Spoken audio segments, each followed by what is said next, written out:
Hi everyone, and welcome to 4Panel, the Geek Show's dedicated comics and manga podcast. My name's Rob, and joining me today is Mick. Hello! And no Andrew. We're free, Mick! We are free, but on a serious note, Andrew was last seen fighting off an invasion of highly dangerous Kryptonian Skrull hybrids. Hang on, whoa.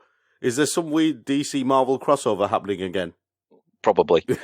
So the Crypto Skrulls. The good news is that the invasion was thwarted, and the bad news is Andrew hasn't been since. But hey, Andrew, we love you 4,000. Why isn't it 3,000 anymore? Well, inflation. Because Andrew's more important than Tony Stark. I just thought it was inflation. Oh, hold on a minute. I've just had a postcard from Andrew. He's in bloody Italy. He lied. The scumbag. Anyway, enough about postcards from the Edge. We're talking live action. I've got one from Bono as well. Is this in between his kneeling? Probably. Anyway, yeah, live action TV shows based on comic books. There's a lot of them these days. Hold on. Oh, where did that intro come from? I'm just segueing hard here. That wasn't a segue. That was a cut. It was an amateur YouTube video cut. I mean, normally what happens is one of us asks, what are we covering this week? And the other one answers. You just segued straight into that. I did just pass my driving test. Oh, congratulations. It's no reason. I didn't really. Just because you passed your driving test doesn't mean you can steamroller the intros. Hey, do you see what I did there? Yes, I did. Anyway, we are talking live action comic books based on, live action TV shows based on comic books. And, Mick, where do we start? Well, I think we start at the beginning. Let me take you back. Oh, God, no. Oh, God, no. Let me take you back to the early 70s. Oh, no. And a young boy. No, it was even before then. A young boy who lived in a cultural wasteland. Because to watch his favourite comic book heroes brought to life in any way, shape or form, he had a choice. He had the 1966 Batman series, and that was it. Or the 1950s Superman series. No, because it never got shown when I was a boy. Has anyone actually seen that? I've seen it since, but it wasn't one of those that got constantly rerun. I mean, the Batman 66 series probably got rerun end to end on a Saturday morning for about 5, 6, 7 years after it was cancelled by NBC. I mean, that original Adventures of Superman, though, from 1952, it ran for 6 seasons. Yeah, I know, but I don't know whether it's because it was in black and white or whether it's got that whole missing episodes thing that happens to a lot of 50s and 60s shows. I don't know, but it just never figured in the viewing landscape. But that's my point. Back then, live action superhero or comic book shows, that was it, basically. You had 66 Batman on reruns. You had, if you were lucky enough to get it, the 58 Superman series. But live action stuff, there was a 1940s Batman as well that occasionally you get the odd episode of shown as part of some kind of comic book special. Yeah, but very rarely. It wasn't until the mid-70s when you started getting a lot more live-action superhero stuff. But before then, because, I mean, the next one to turn up after Superman and Batman, there was Shazam, and I think it was, on the Marvel front, Spider-Man, was it? Yeah, well, what I was going to say was that over the years, up to comparatively recently, live-action comic... I mean, there's always been cartoons. Yeah. And we could probably do a whole special on the cartoon stuff. Yeah, but that's a separate discussion. The live-action stuff was sporadic, both in quantity and indeed in quality. Except for 1977 Incredible Hulk. The Incredible Hulk was good Marvel TV. The Amazing Spider-Man starring Nicholas Hammond... Was not. Was not. What about The Amazing Spider-Man from the Toei Company, which was 41 episodes and a film in Japan? I can't comment because it was shown in Japan. I can, and it's glorious in how terrible it is. Spider-Man has a giant robot. But it's still better than the Nicholas Hammond one. Because everything in the world, with the possible exception of Inhumans, is better than the Nicholas Hammond Spider-Man. True. On the DC side, we did have The Adventures of Wonder Woman. Yeah, we had Shazam Secrets of Isis in The Adventures of Wonder Woman. Yeah. And then a weird one in, like, the late 80s. On the Marvel front, there was a massive gap of, like, 20-odd years with no live-action TV shows. And on the DC front, it was late 80s. They had that weird Superboy series. Yes. And I think this is the thing. DC seemed to have been more prevalent on the small screen and more successful on the small screen, arguably, than Marvel. Yeah, I mean, the small screen outings, there was Superboy, Swamp Thing. Swamp Thing actually ran for 3 seasons originally. Yeah. The Flash. Then in, like, the mid-90s, there was Lois and Clark, the New Adventures of Superman, which most people have at least heard of in some way, shape or form. And I think that was probably the one that broke the mold. I mean, obviously, your sort of 66 Batman, that kind of stuff, it was aimed at that sort of Saturday evening action adventure, sort of kids, early teens slot. But I think Lois and Clark was probably the first one that crossed over, and because of that focus on the relationship between Lois and Clark, I think a lot of non-comic book fans watched that. Yeah. The biggest series for DC so far is Smallville. Yes. 10 seasons. I mean, quite a lot of people were into Smallville. And yes, okay, it's the Superman story or a new take on the Superman story, but people liked it because it didn't focus on the punching of other supervillains and solving problems by punching them. It focused a lot more on kind of the character interaction, which I think people liked more. Yeah, and I think it was a bit DC 90210. It was very much DC 90210. But I think you had an engaging Lex Luthor, and it was interesting to put that spin on of them being sort of boyhood friends. Yeah. Especially with the sort of machinations of Lex's dad and stuff like that. Oh, yeah. And it did go off the rails a bit, I think, in seasons 9 and 10. It went a bit awry. Yeah. And it did, of course, lead to the ill-fated Aquaman spin-off. Yeah, we don't talk about that. Which only got as far as the pilot. I told you, we don't talk about that. I will say, the list of pilots is actually pretty interesting. Do you know some of them? Okay. The pilot episodes. So, in order, from 1958, The Adventures of Super Pup, 1961, The Adventures of Superboy. These are all the DC ones. 1967, Who's Afraid of Diana Prince? 1968, Batgirl. 1974, Wonder Woman. 1990, Human Target. 1997, Justice League of America. That was unaired in the US as well. But Human Target went to series. Human Target went to series. These are just the pilot episodes. The Aquaman one from 2006. It was Global Frequency in 2005. Another Wonder Woman TV series pilot in 2011.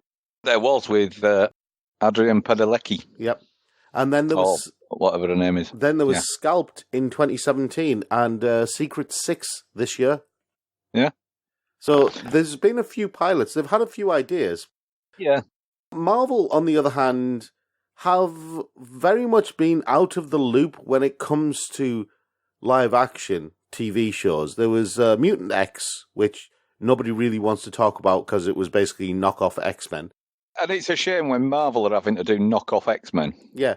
That was in 2001, and that ran for a few seasons. And then there was Blade, which ran for 1 season, and that was 2006. Yeah. And then after that, there's like a 10-year gap until you get to the first Avengers movie, and then you have their first actual full-on live-action TV show, Agent Carter. Yep. Which then spawned Daredevil, Jessica Jones, Luke Cage. Actually, no, Agents of S.H.I.E.L.D. came before Agent Carter. Did it? Oh, yeah, Agents of S.H.I.E.L.D. was 2013, wasn't it? And still running. Yeah. It's interesting because Marvel haven't really done as well as DC have when it comes to TV shows. Because DC, on the other hand, 2012, you had Arrow. Then 2014, they brought back Flash, and that is still going. Both those shows are still going. And yeah, I mean, Arrow's going to come to an end with this forthcoming season that starts at the end of the month. Yeah. And then you had Supergirl in 2015, which is still going on. DC's Legends of Tomorrow, which is still going on. Black Lightning, Titans, DC Daily, Doom Patrol, Pennyworth. And those are all eminently watchable shows. Yeah. I mean, Pennyworth's first season has just come to an end, and it is the most bizarre comic book show from the mainstream sort of universes that I think I've ever seen. It makes elements of Gotham look logical. But it's got Paloma Faith punching people, so that's all right. Well, yeah, what's not to like about that? But here's the thing. Marvel, by the same token, haven't fared as well. Agent Carter Season 2 was really nothing special. Daredevil Season 3 wasn't that good. Jessica Jones Season 2? Luke Cage second season? Jessica Jones Season 2 wasn't as good. Jessica Jones Season 3 was better than 2, but not as good as 1. Yeah, Luke Cage Season 2, not as good. Well, it was exactly the same, let's be honest. It was basically Season 1 with a different villain. Exactly, which made it automatically not as good. Iron Fist, do we want to talk about Iron Fist? No. No. Legion is always worth talking about, but that seems to be Legion had a lot more interesting stuff going on. It was kind of detached from everything else. Inhumans, we don't talk about Inhumans. The Defenders. Let's not talk about that either. Punisher Season 2, not as good as the first season.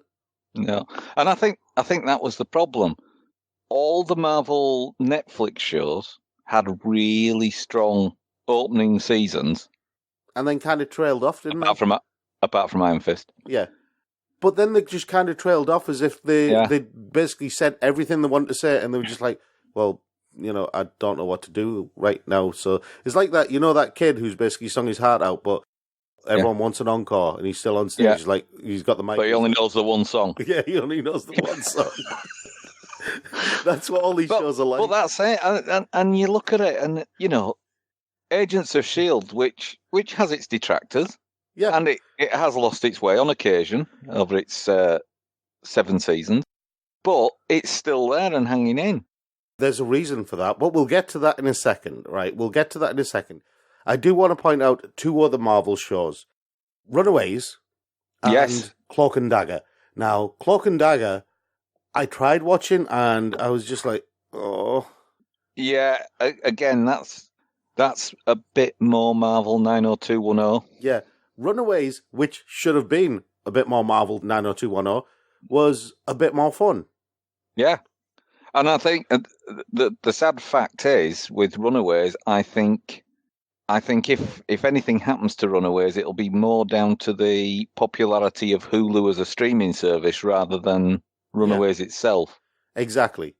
Which brings us back to what I was going to say about Agents of S.H.I.E.L.D., right? Yeah. See, I think the key thing about Agents of S.H.I.E.L.D. is the fact that its focus isn't on the superheroes. And I actually think that allows it so much more flexibility with the stories it can tell.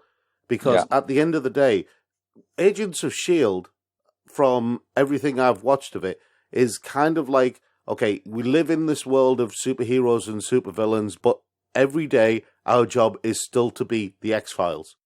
Yeah, it kind of is. I mean, you say it doesn't focus on the superheroes. You have got Daisy Johnson as Quake, and you've got they've come in recently.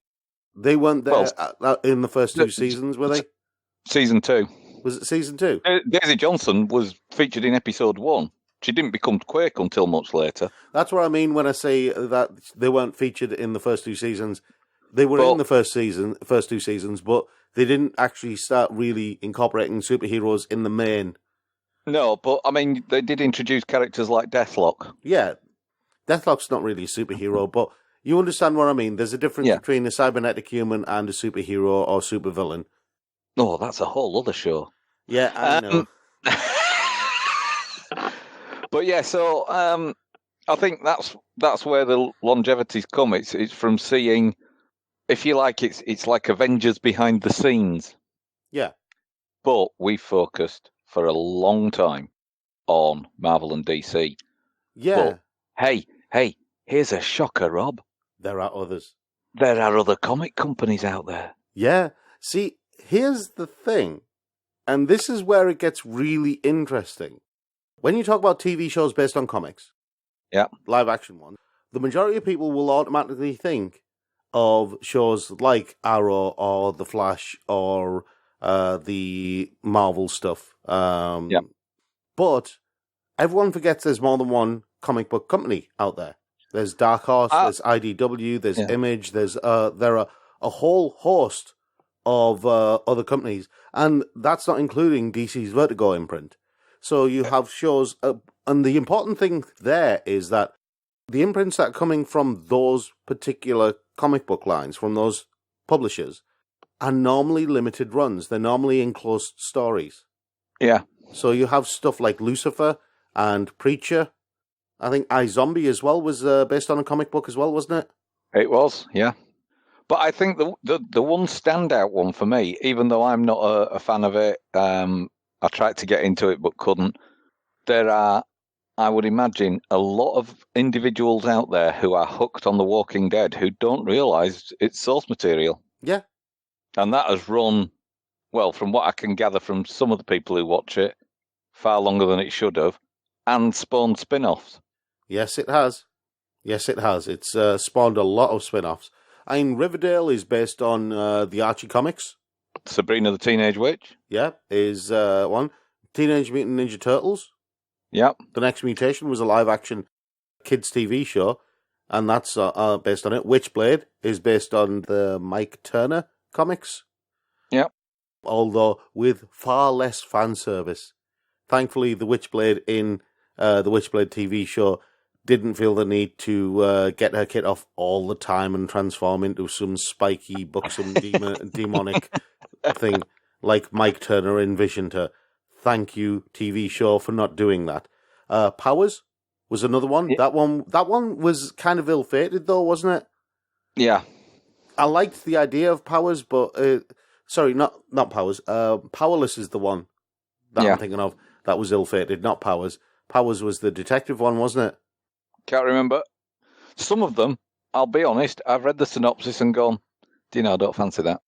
The Walking Dead is the big one. The Boys is the biggest one of this year, I suppose. Because that one was the one that really put the shock value into these adaptations.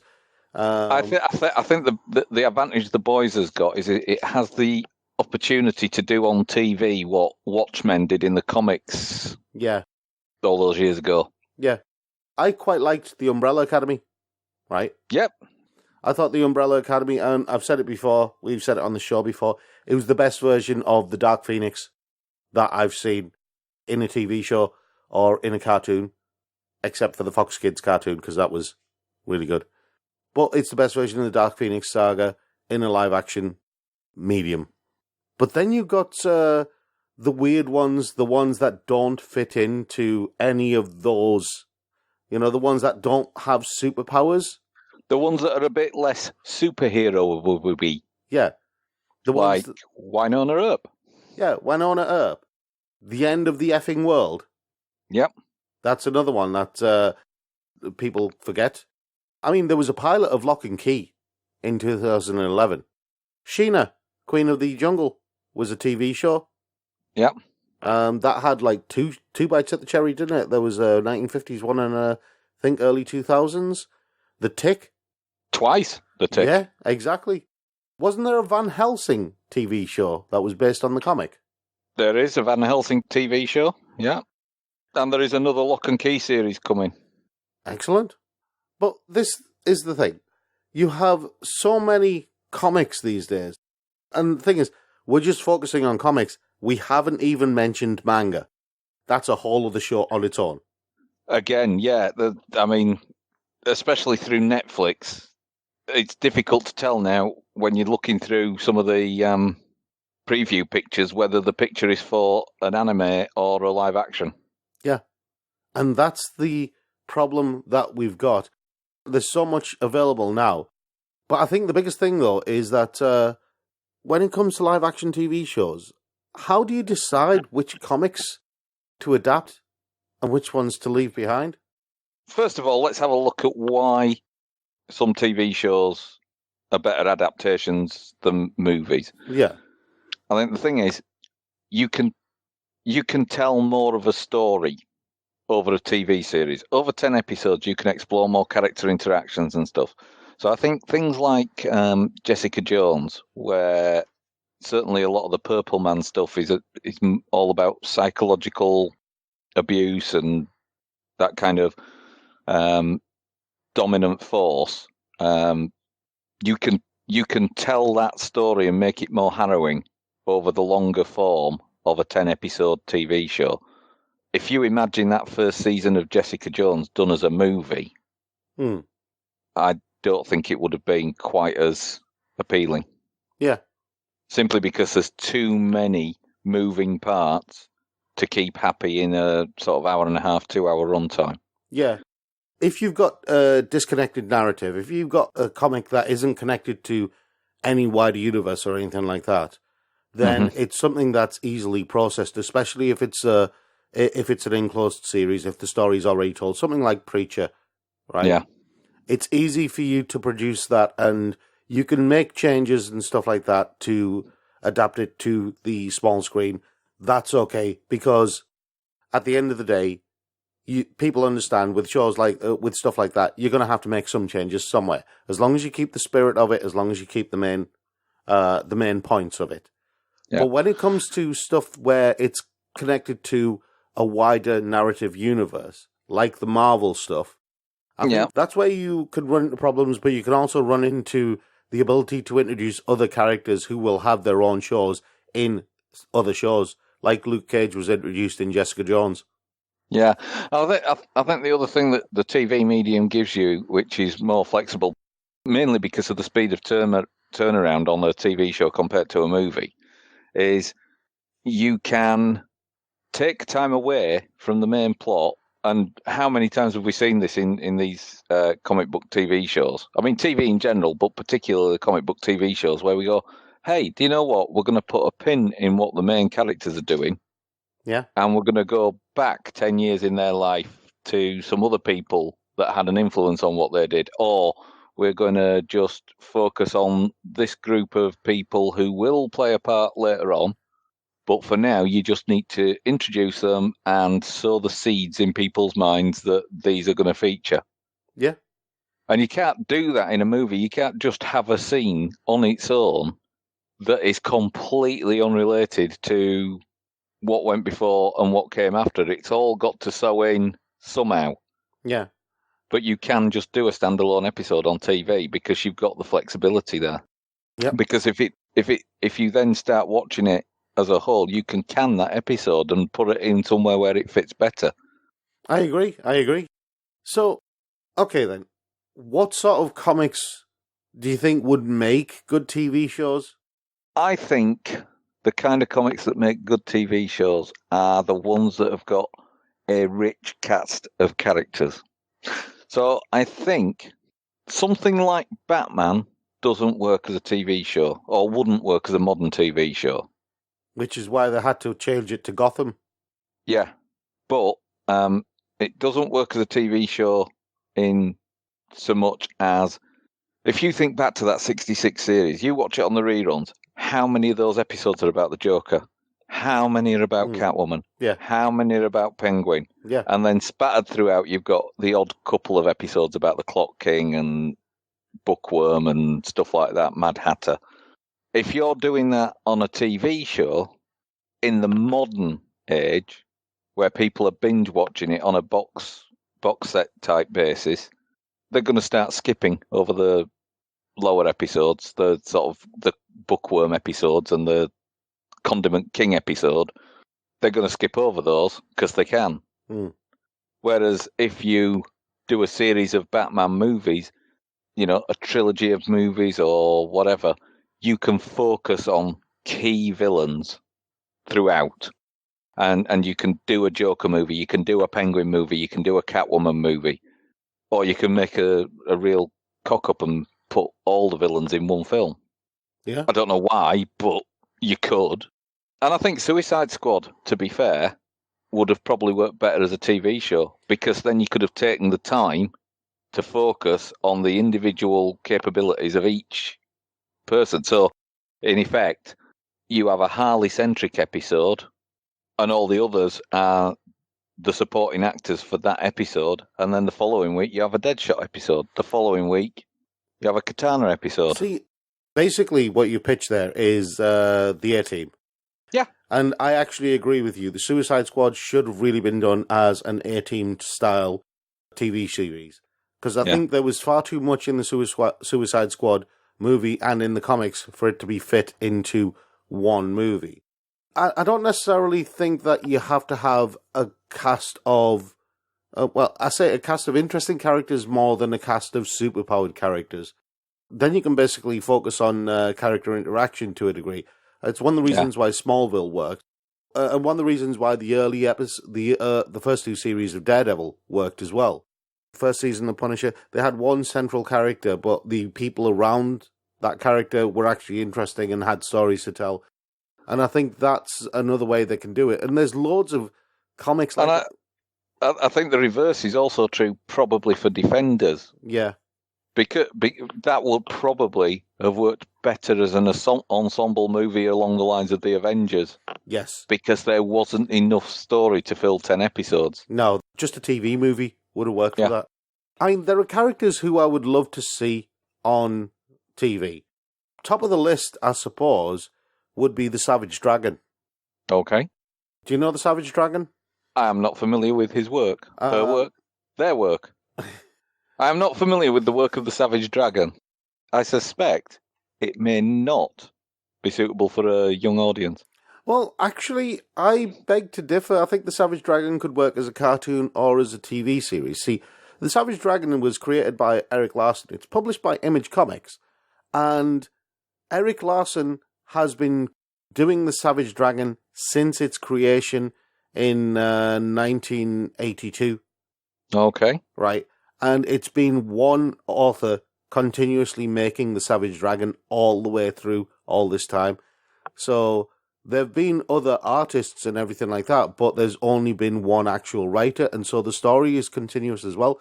And what I like about the Savage Dragon is he's a big green guy with a fin on his head. He's basically from another planet. He's accepted into Earth society. And even though he's like Hulk-type strong, he works as a police officer. When he gets into fights, he tries to minimize collateral damage.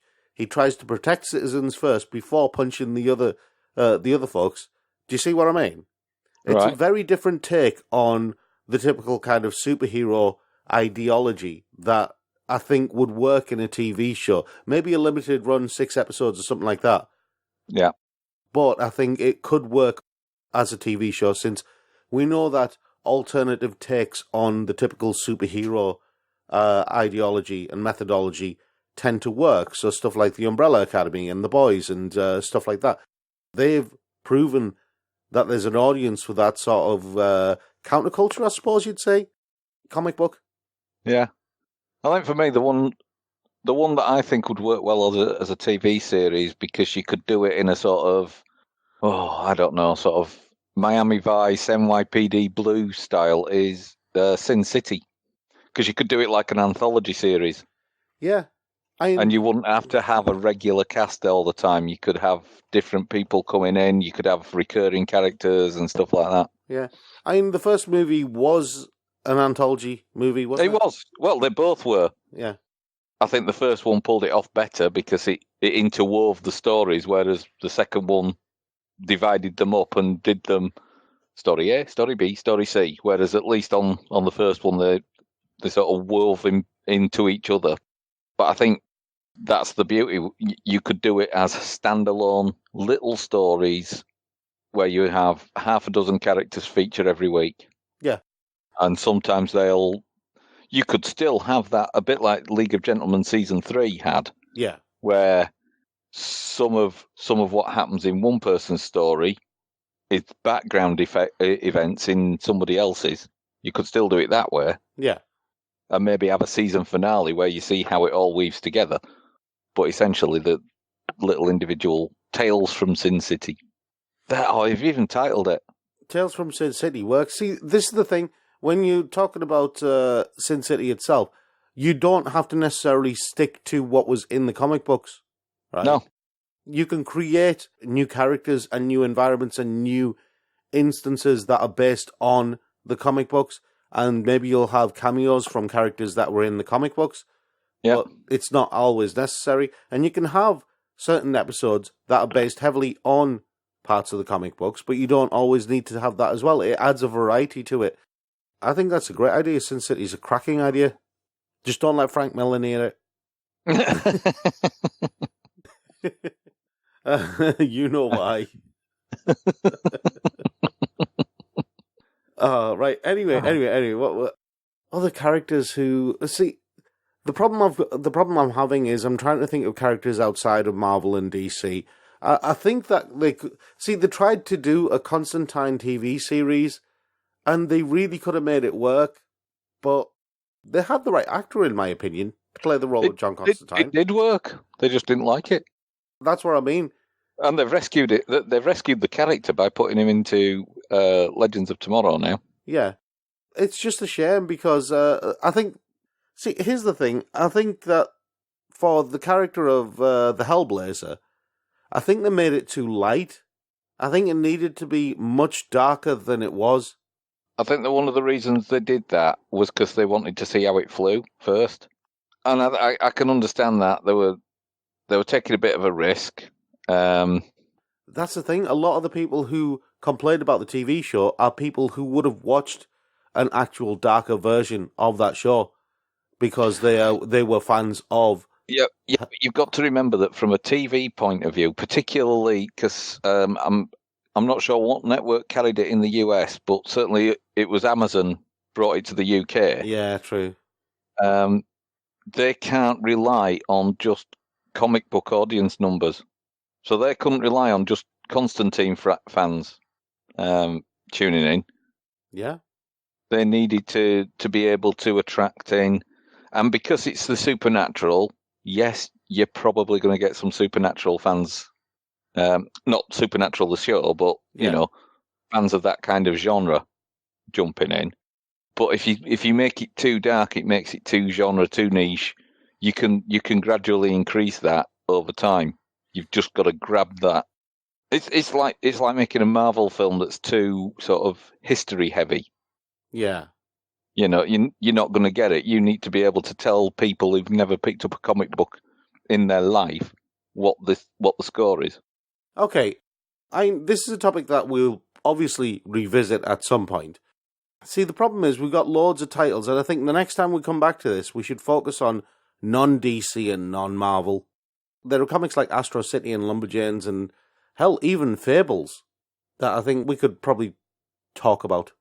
I think Lumberjanes would be easily adapted into a live-action TV show. Astro City has a hell of a lot to offer and a rather large cast of characters. Fables, again, would be pretty easy to adapt.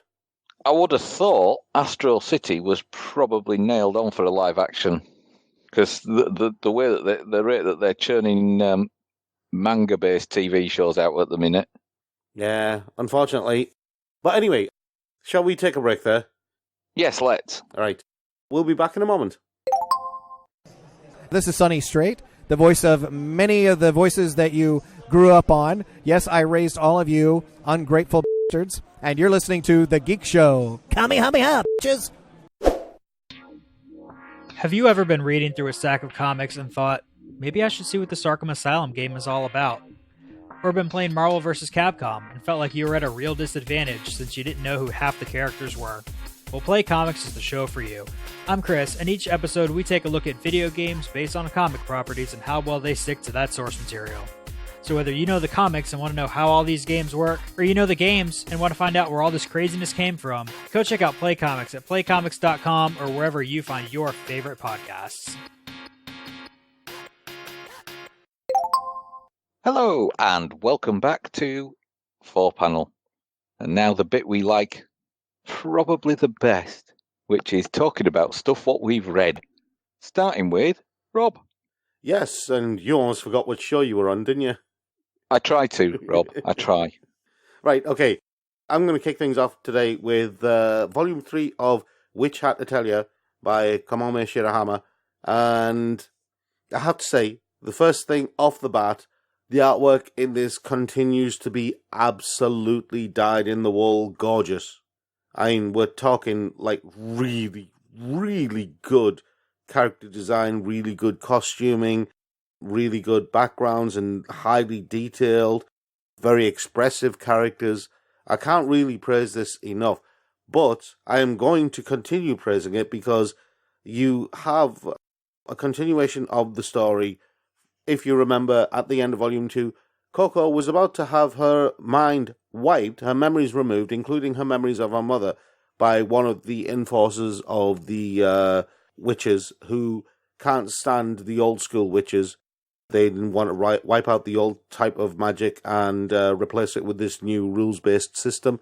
And so anyone who has done any old-style magic, they would have their memory of magic wiped completely. And Coco doesn't want her memory wiped, and so her teacher intervenes and says, look, she's a student, how is she supposed to cast a spell of this magnitude? So obviously there are things going on. Coco has been selected by a certain old-school witch, and she doesn't even know that she's been selected. She doesn't understand what's going on. She just has nightmares. She stays up awake at night just practicing drawing symbols. She's basically a hard-working apprentice. Meanwhile, her teacher, he's got a score to settle with old school witches, and he's finally found a link because he got a clue from the incident that happened in the previous volume, and he is working hard to try and follow that trail so he can catch one of the old school witches because he's got a score to settle. But the real beauty of this manga, right, the real beauty of this story is the fact that there are characters who have their own stories and their own struggles in this, who aren't the main characters, but you end up empathizing and sympathizing with those characters because you can understand their situation. Their situations aren't that different from any normal person's. I mean, one kid who, there's an accident at the shop he works at, and loads of labels fall off the bottles, and he needs some help sorting it all out. And so Coco decides to help him and draws him an actual thing that helps sort out all these different bottles, all these different chemicals into the right order, into what they are. He makes friends and starts respecting Coco after that.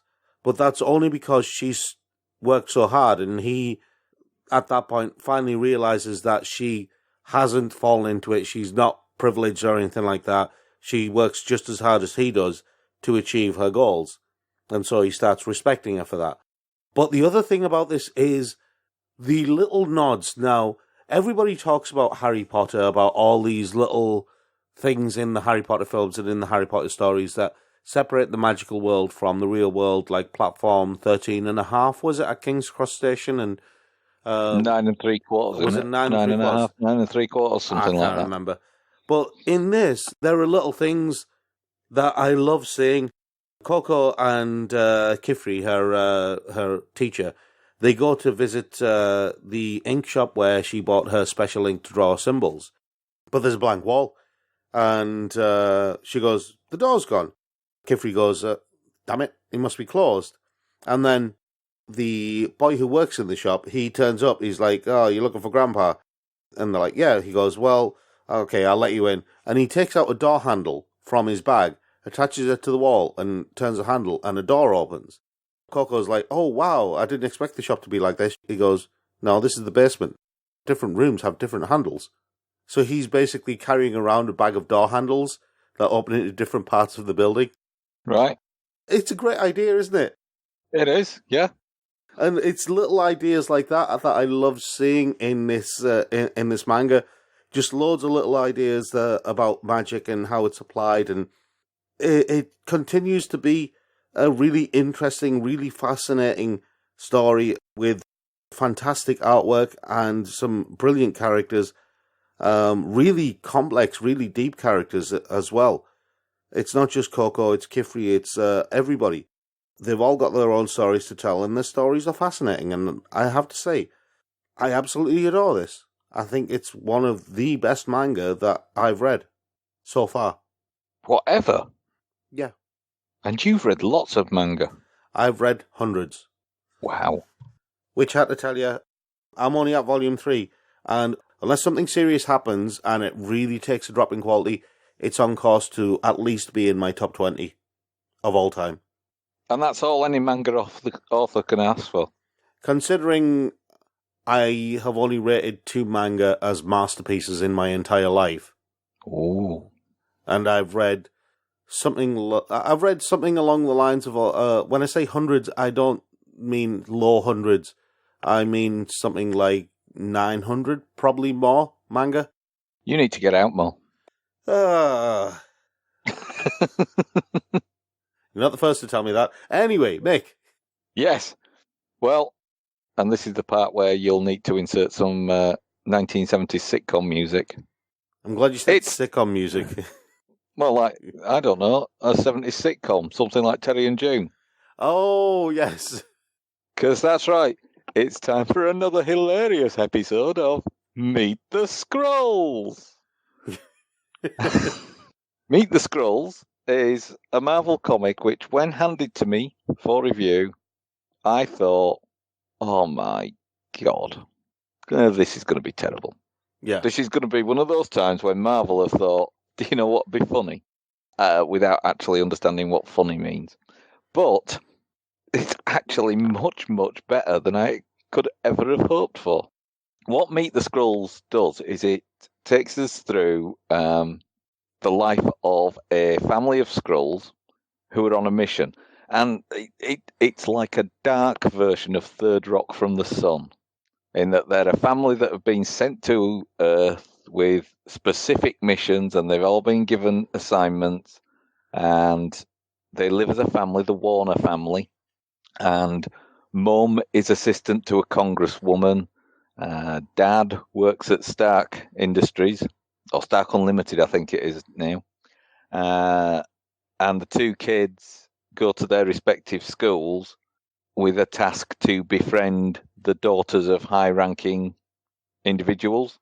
And so it's their secret mission is to infiltrate and affect the direction of S.H.I.E.L.D.-related research and Stark Industries-related research, and make sure that certain technologies, certain anti-Skrull technologies, don't see the light of day.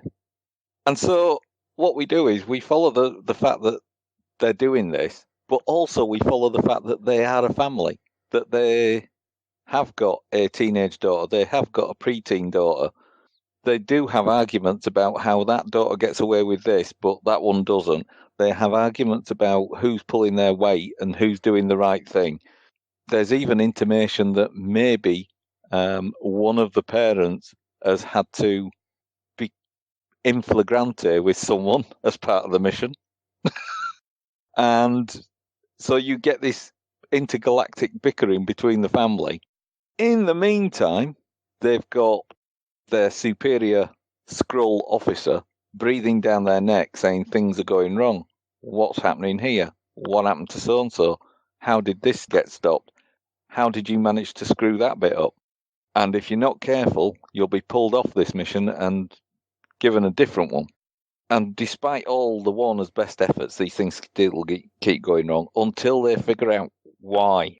And I'm not going to say any more because that'll spoil it. But needless to say, there is a twist. And so it was far more complex than I gave it credit for. I thought, and we said this quite a bit in the live TV show bit, but I thought it was going to be another episode of Marvel 90210. But it wasn't. It was quite enjoyable, and the twist made it even more so. And it kind of follows that sort of humanization of the Skrulls that you got in Captain Marvel and Endgame. Okay. And it's an amusing diversion. I'll not deny. You don't mean Endgame, you mean Far From Home. Far From Home, sorry. Yeah. Yes, that humanization that started in... it starts at the end of Endgame, I guess. No, it doesn't. It starts in Captain Marvel. Which is before Endgame, not Far From Home. Yeah, and then it continues in Far From Home. The Skrulls aren't in Endgame, are they? They're in Far From Home. No, I can't. Oh, I can't remember. It's been so long since I watched a film. But you enjoyed Meet the Skrulls, and that's the important thing. Yes. Can I go home now? You are home. Right, okay. Can I go to someone else's home? Right. I'm going to round off with Mr. and Mrs. X, Gambit and Rogue Forever, which collects Mr. and Mrs. X numbers 7 to 12 by Kelly Thompson, Oscar Basaldua, Javier Pina, and Frank D'Amata. Right. Basil Dewar, wasn't that on mine in Lord of the Rings? I think so. Anyway, this starts off with Rogue and Gambit, and they are hanging upside down over a pit of crocodiles, because that's how you start any Rogue and Gambit story, it seems. Okay. So anyway, Rogue and Gambit, if you remember the last Mr. and Mrs. X, they got married. They got hitched. They are officially man and wife. And the unfortunate thing is their honeymoon was kind of interrupted by a clone of Rogue, if I remember rightly, Deadpool, who used to date Rogue and was insistent on being the third wheel, and various other, I think the Shia were chasing them as well because of various things. The clone of Rogue was, I think, the Shia Empress, or the new Shia Empress, or something like that. But anyway, now they've been captured by Mojo. And when I say Mojo, I don't mean the aniseed-flavoured chews from when I was a kid, and I also don't mean Mojo Jojo from the Powerpuff Girls. This is Mojo from X-Men, you know, the big Jabba the Hutt type thing on the mechanical spider legs who runs Mojo World and is obsessed with TV shows. Can I just point out that I really hate you now? Why? Because up to that point, I didn't know anything about the Powerpuff Girls. Anyway.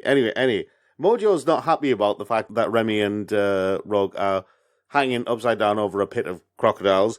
He's like, no, look, I wanted heat. This isn't heat. A pit of crocodiles is basically so yesterday. Why don't we throw something else in? I love the descriptions it gives to the characters. It says, Mojo, despot of the Mojoverse, prone to drama. Spiral, sorceress and intergalactic teleporter / time traveler, slave of Mojo. Major Domo, right-hand man and official toady butt munch of Mojo. Okay. Because that's how you describe right-hand characters these days. So anyway, Mojo has this wheel of genres, and he keeps spinning the wheel to try and find a good genre for a story involving Rogue and Gambit. And so the first story didn't work, so he goes on to the next story, which is Honeymoon Lighting. You remember Moonlighting? You know, the Bruce Willis one? I do. Yeah, it's kind of a noir version of that called Honeymoon Lighting. Okay. Which ends with Rogue killing Gambit by absorbing all his powers and life force, everything like that. Then it shifts on to what is basically the Sleeping Beauty, I would assume, but with the hero being Longshot rather than Gambit, but then Gambit invades that particular narrative. The story continues on with various things happening, and there are so many stories, but in every story, in every genre, Rogue ends up killing Gambit, and she's killed Gambit loads and loads of times, and they're trying to figure out what's going on. Spiral has had enough, meanwhile. She's tired of being Mojo's slave, and so she rescues Gambit and says, you're a thief, I want you to steal something from me. It's a very important thing for me, so you go steal it, and I'll go save your wife. So he agrees, and he goes to steal whatever it is, and also becomes a revolutionary in the process. Meanwhile, Rogue is coming to terms with her powers, and why her powers work the way they do.